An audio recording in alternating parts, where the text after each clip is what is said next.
I took a survey of 55 Virginia residents asking them about their opinions and experiences regarding wasps, and the results were about what you'd expect.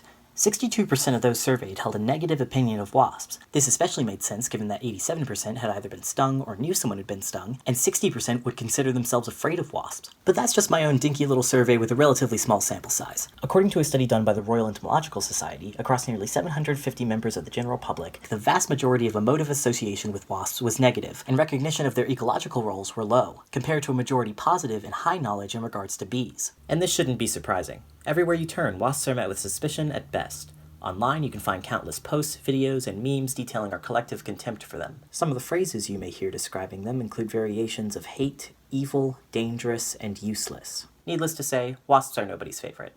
Except mine! My name's Clay, I'm a burgeoning entomologist, and you are wrong about wasps.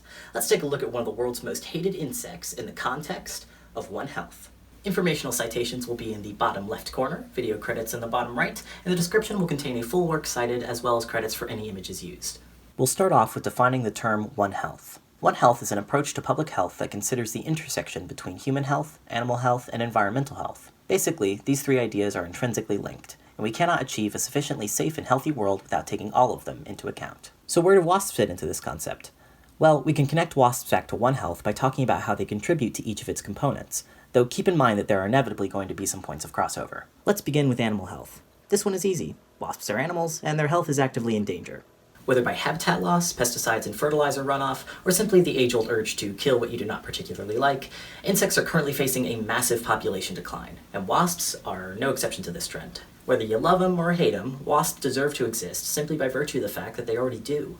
An animal should not need to provide us with a service in order to be considered worthy of living. But luckily for us, they do provide us with a service, many in fact. So let's move on now to environmental health.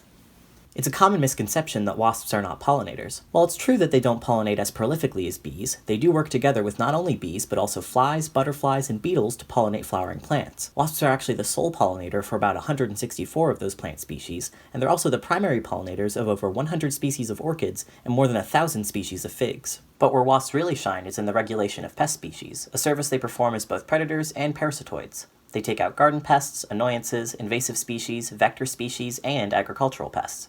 Wasps are actually so good at pest control that we've been using them in an agricultural setting for decades. Parasitoids are particularly effective, making them hugely relevant to any discussion around sustainable agriculture. Not only that, but wasps even aid in nutrient cycling by scavenging, which helps to remove and decompose dead organic matter.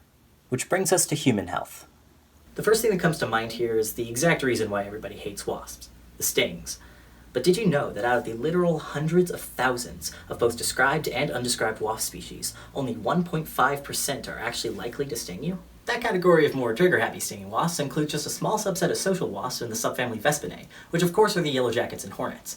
But it's important to note that many social wasps and most solitary wasps are actually reluctant to sting, and parasitoids typically don't even have a stinger. And again, regardless of that sting, they're doing a lot of heavy lifting to ensure that our ecosystems, including our gardens, yards, and parks, stay beautiful and productive.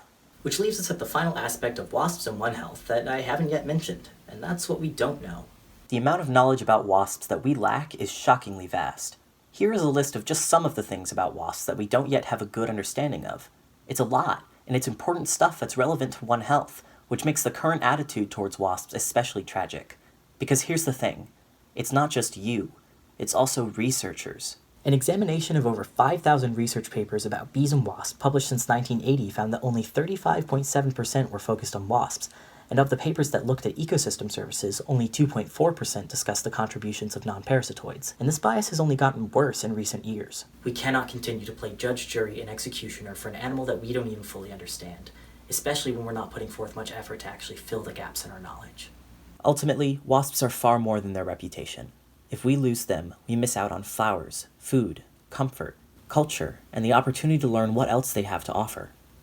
I'm not asking you to love them. I'm not even asking you to stop disliking them. I understand that it's not uncommon to have upsetting, anxious, and sometimes traumatic experiences with wasps, and discounting those entirely would be both foolish and insensitive. But it's imperative that we start a discussion around them that is not founded solely in negativity, hatred, and fear. We owe wasps neutrality at the least, and we owe ourselves the service of preserving them, for their health, for the environment's health, for human health, and for our collective OneHealth.